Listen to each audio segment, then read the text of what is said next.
Namaskar. You are watching Dr. KK Med Talks Fridays with Dr. Anita Kant, non-stop show 897th episode. Now let's have the headlines of the day.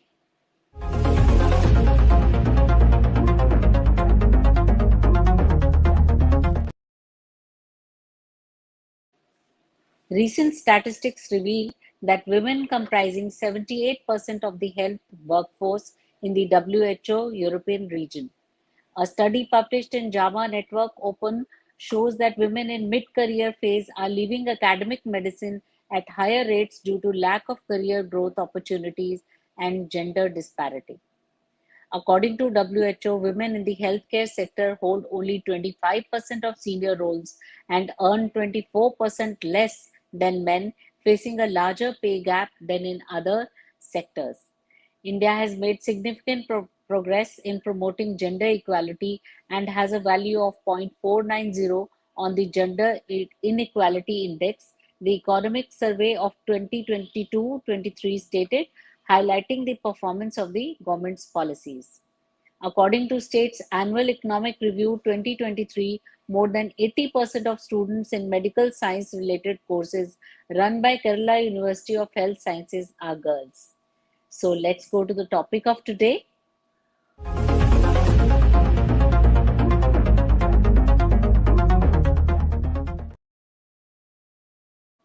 Today we'll be talking about paradigm shift in women in healthcare. So now let me introduce our special guest, Dr. J.A. Jayalal. Welcome, Dr. Jayalal.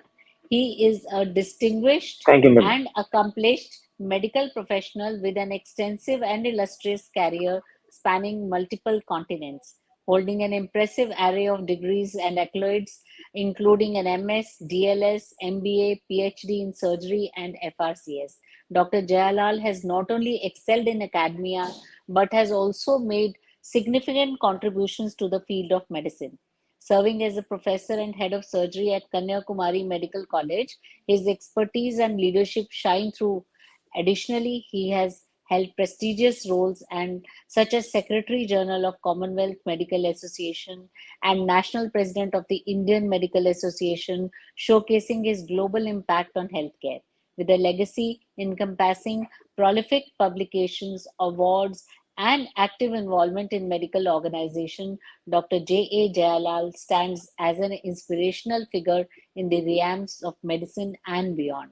So today we'll be talking to him about how the balance is tilting towards women working and but still not getting so well paid.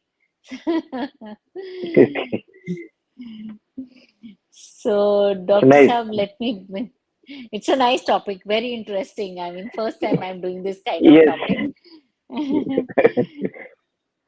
So that is what So, is actually happening. So that is what.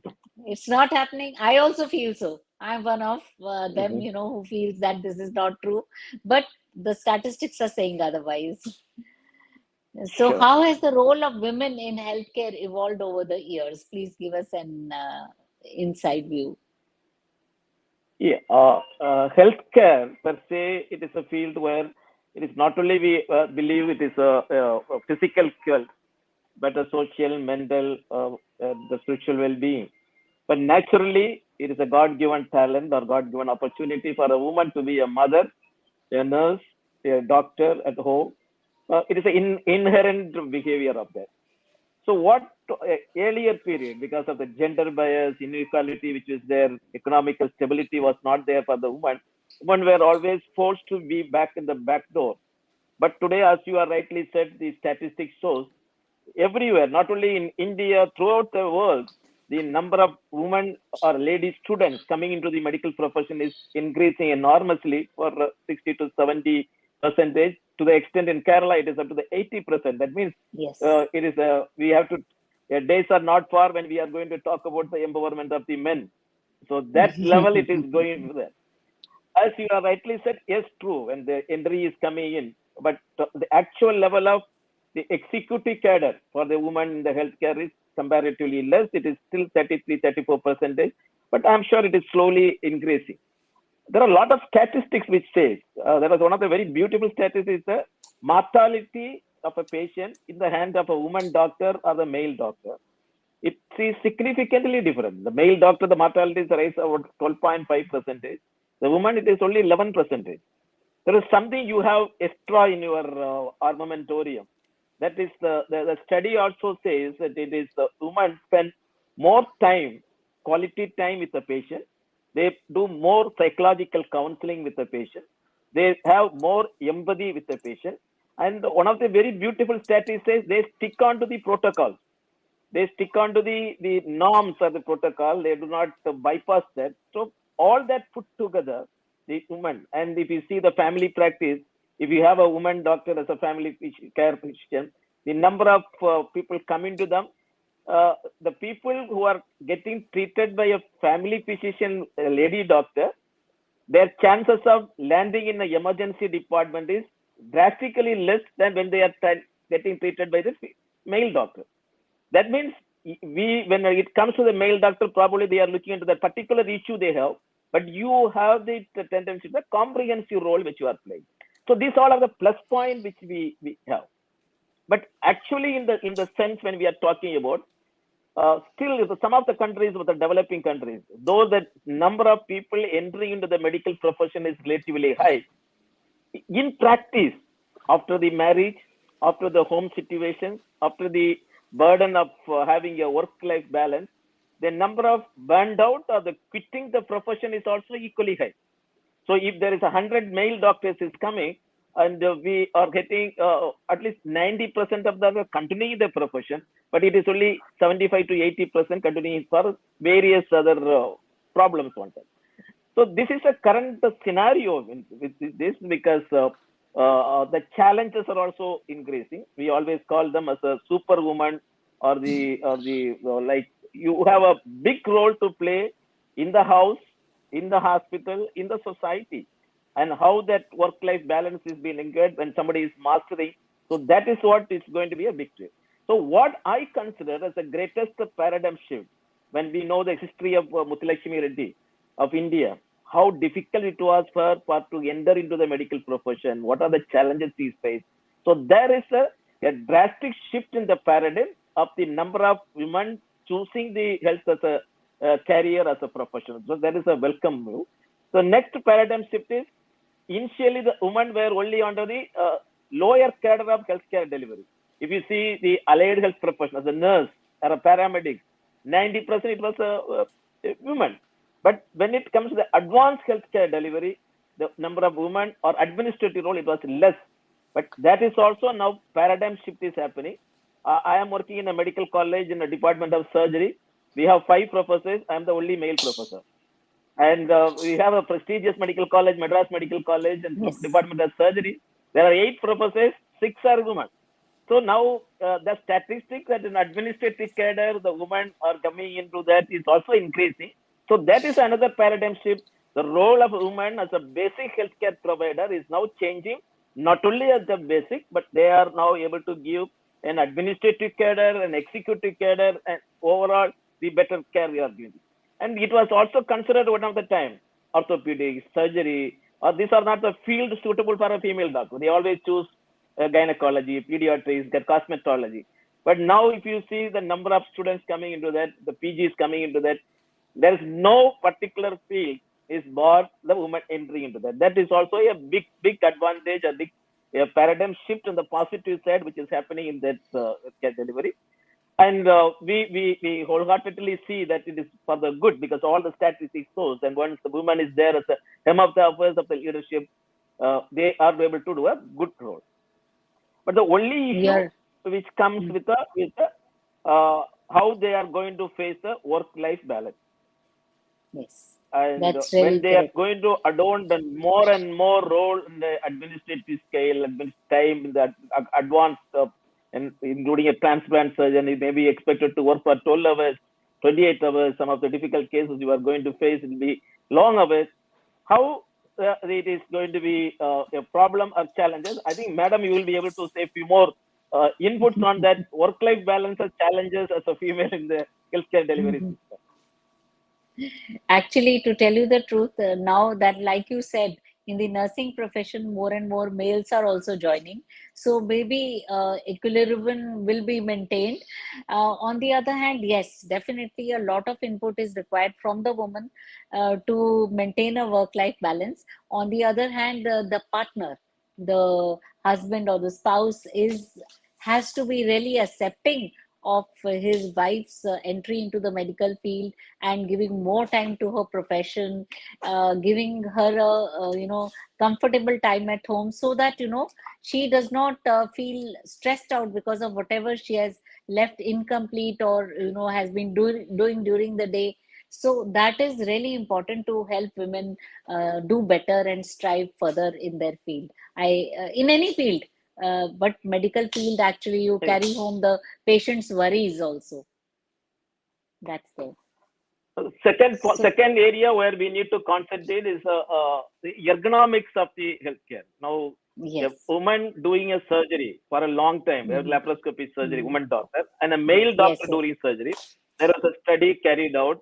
The ergonomics problem, occupational hazards happening into the woman when they are coming into the more. The Hmm. number of divorce and the family separation happening is increasing in the woman doctors. They are coming Hmm. into that. They are putting that. Hmm. That is a one area now. The government, all the social organization, and the association has to put that.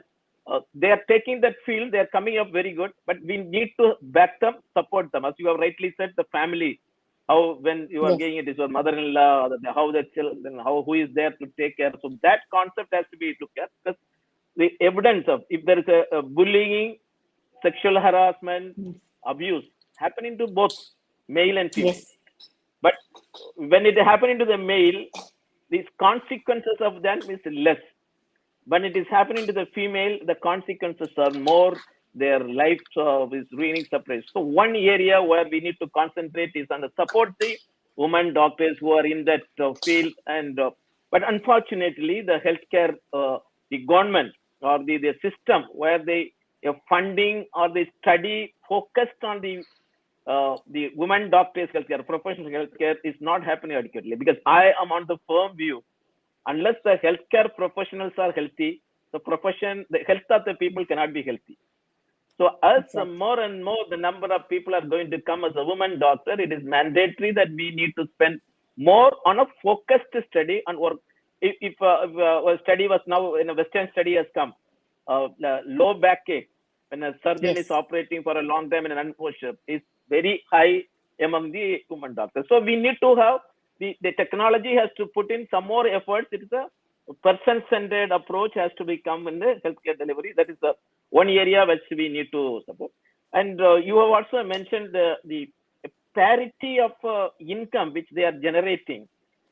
It is not as for the male and the female. There is some of the countries it is still less. That though you are working, the hours you are working, quantity and the quality of the work you are doing, is it equally paid? It is not happening there. So there we need to have the open up the mind of the administrators and association that we need to spend more.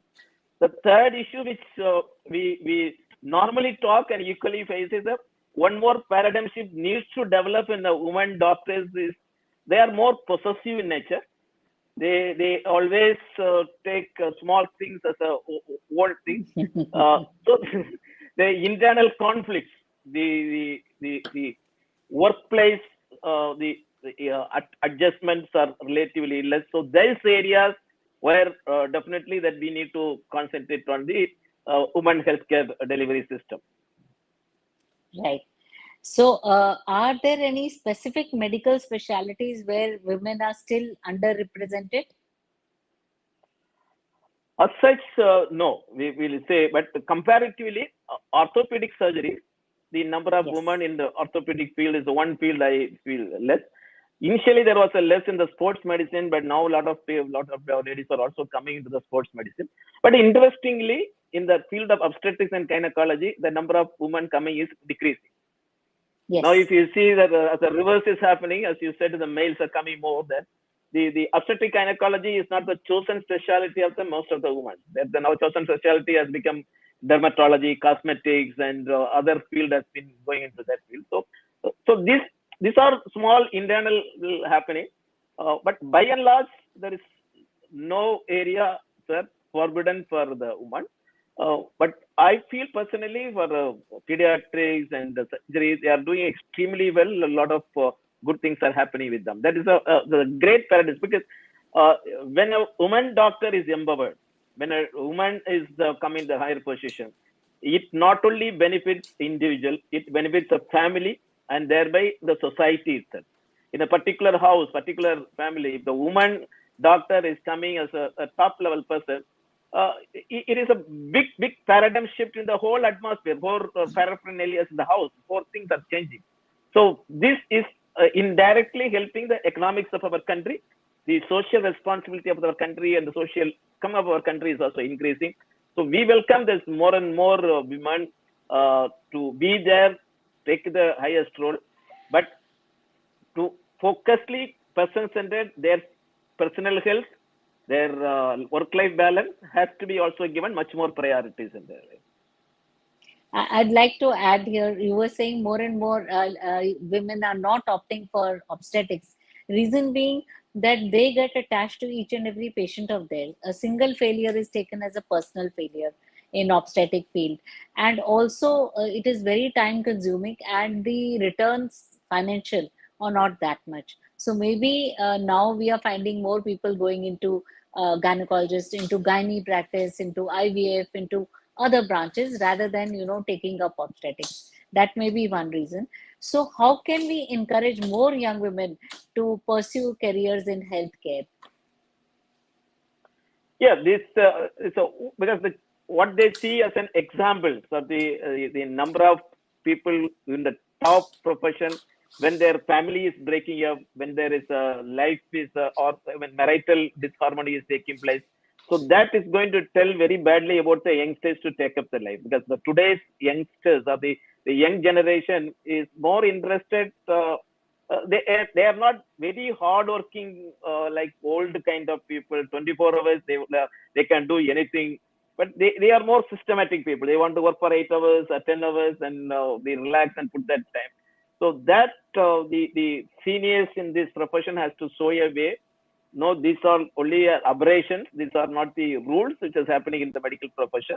The woman is also having enjoying a good family, good work-life balance, good life. So that examples are to be more have to be perceived into the mind of the person. Uh, Secondly, it's natural, because if it is 30 years back, when the economy or the independency or autonomy for a male was more than a female, because they were not having a personal income, they were not having much. So they were playing a role like a Victoria era. That is to be always the glass ceiling effect. They were demure, submissive. That has to be changed. The paradigm shift has taken place. Now they are economically independent. Their incomes are increasing. Their knowledge is increasing. So that equality, that mindset has to be come in the male doctors and the male professional also to accept them as a. Third, we should also invoke the medical profession, because one is my always my dream. You become a female doctor, that doesn't mean that your profession is end up there. It is only opening up the scope for you to go into the different sectors of the field. You can become like an IAS administrative officer. You can come into the field. You can go to the any innovative field. You can go into the research field. So this the medicine is not only offering them, expecting them to serve 24 hours duty doctor or like that. It is only a gateway for you to open to the higher centers, higher avenues, higher options, including the military. There now women doctors are coming coming in a large way. They are coming into the banking sector, entrepreneurs, startups program. So all these are it is going to give it. It is going to give you more confidence and more comfort. So if you instead of taking an arts college degree and getting into the startup program or administrative cadre, but if you come through this 4 years or 5 years of rigorous life in a medical profession, your options and your fields are wide open, so you will have a brighter future.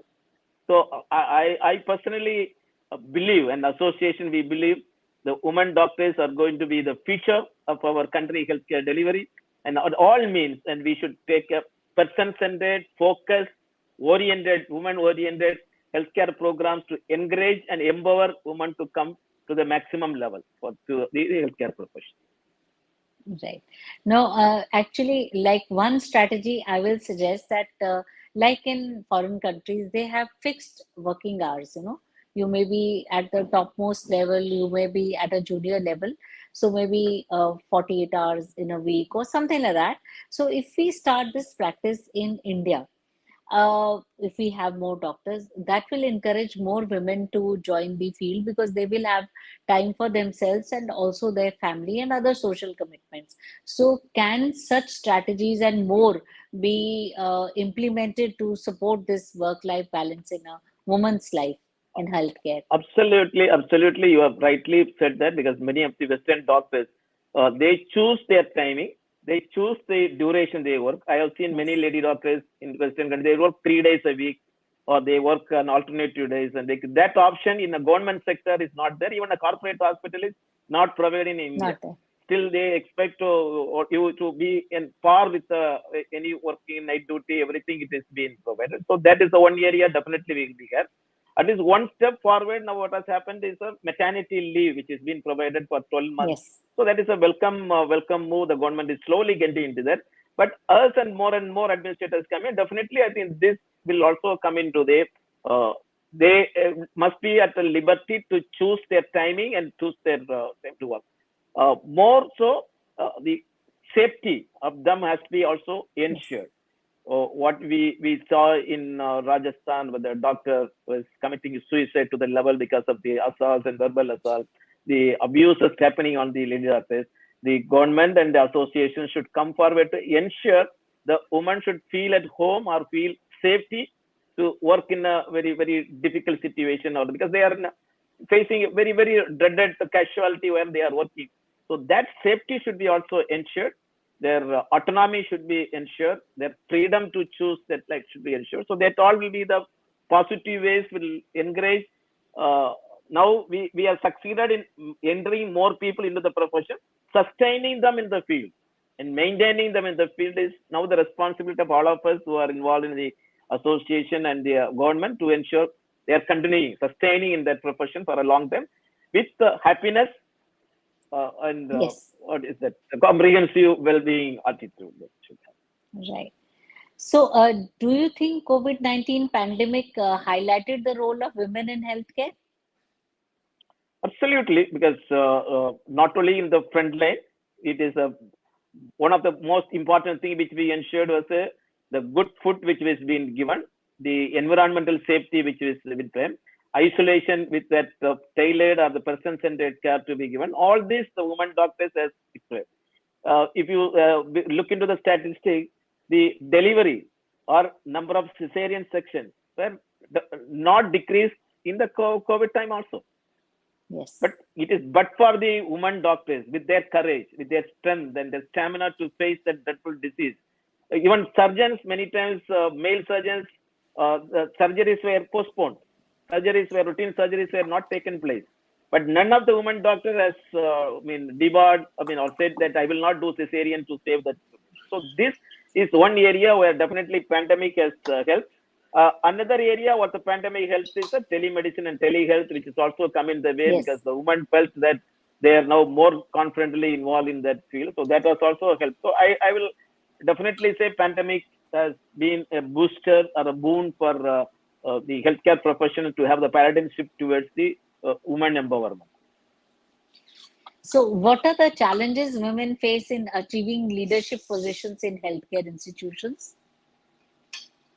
No, this is equally that, but what you have said earlier, because uh, when somebody is coming in an administrative cadre, somebody is coming as a medical superintendent of an institution, you can't have the liberty of choosing your time of working. So there you need to be at 24 hours available, and the priority has to be there. So doctor you can choose to be that because the specialist another person maybe take care. But you are coming in Mhm. administrative position, you lose the autonomy of your choosing the time, autonomy of your putting the priority to what where the priority wholly shifted to the women doctors. That is the one area hindering from that. Second, they are more vulnerable to small inducement and small abuses which is taking place. And if there is a somebody is having either a verbal or assault, they feel that it is a personal insult. They are not taking it as a overall professional hazard. They take it as a personal, and they are getting the problem. So that mindset has to change. This is a part of our profession. This will also pass away, and this they have to carry on. So that mindset has to carry on. The third is that focused more care and that stability they should have the mind. If something happens to me, if I have to face the consequence, my family is safe, my post, my life, the government will be there to take care. So that confidence we need to restore into the human. Then I'm sure by their innate nature of administering the house, definitely they will be able to administer the hospitals also in a much better way. So, do you think mentoring and networking opportunities will help women advance in healthcare careers? Absolutely. Then that is what definitely we need to do. It is not the glamour for the profession they are joining, but continuously mentoring them and telling them the hazards which related, not only telling the formative assessment of the hazard, but also hand holding with them that how to overcome that hazard, how to overcome that problem. So that is a it's an ongoing problem. It has to be there. But the only issue which we generally say, the greatest enemy for a woman will be a woman only. Yes. And normally the men will be, so when they are having that mindset of the leaders of the people who are in the administrative power should change, and they should consider the junior colleagues as a very because a lot of reports are coming. The Mhm. postgraduates are being erroneously, humiliated or bullied by the woman HODs, woman things. So that somewhere that Recent more mentoring, nurturing has suicide to be take place. recent suicide case was reported in Suicide cases gynae are department. reported. Yes, Yes, it is happening. very But sad. Very since sad. you are a gynecologist, you will be definitely sure the Mm. amount of is happening. That has to be little more mentoring and has to be. If it is there, then definitely I'm sure much more good things can happen. And nowadays, gynecologists are getting more friendly. Having group practice helps, and also having Yes, small like kitty party thing spirit is coming into those women. So at small cities like ours, we are a more friendly lot and less of jealousy, but helpful nature is now coming up. Anybody in stress or that's a welcome, emergency, very welcome step. everybody is running to them. Yes, that is there. Yes, it That's a is a great slow welcome change, step, but and it has started. Yes. yeah, that is a So, shift definitely will happen. mhm. So somebody has asked, okay, what are the steps being taken to address gender disparity in pay? I don't think in India we have this. Do we have, sir? No, That pay for absolutely no. females is less than male. That's what I thought. No. So, yes. In So organized how can, sector, there is no yeah, less. no difference between the two. No. So how can a more diverse healthcare workforce ultimately benefit the patients and society as a whole? It's natural because now no one can give complete healing or cure to one person. We need a comprehensive. Now, previously it was a hospital which thought as only a doctor, nurse, compounder. Now it Yeah. is every section is a specialist. Even a reception doorman to the top man, everybody has to be a specialist. So every sector we need a more sophisticated software. When this wide spectrum, broad spectrum of the people are coming in, definitely it will help. Second, the mix, the woman choosing in a different career is also increasing. That is also a welcome step because no field is now forbidden for them. When more and more people are coming in a broad way, it will also help. So the future I'm seeing, definitely seeing the why this woman empowerment, it is going to be for the goodness of our country and the brighter healthcare for our country only. Thank you. On this good note, we'd like to close today. Thank you, Dr. Jayalal, for joining us today. Could you show us the certificate, please? This is a small token, sir. Nothing for you, but we feel very happy offering this to you. Um, Thank you so much for So joining us today.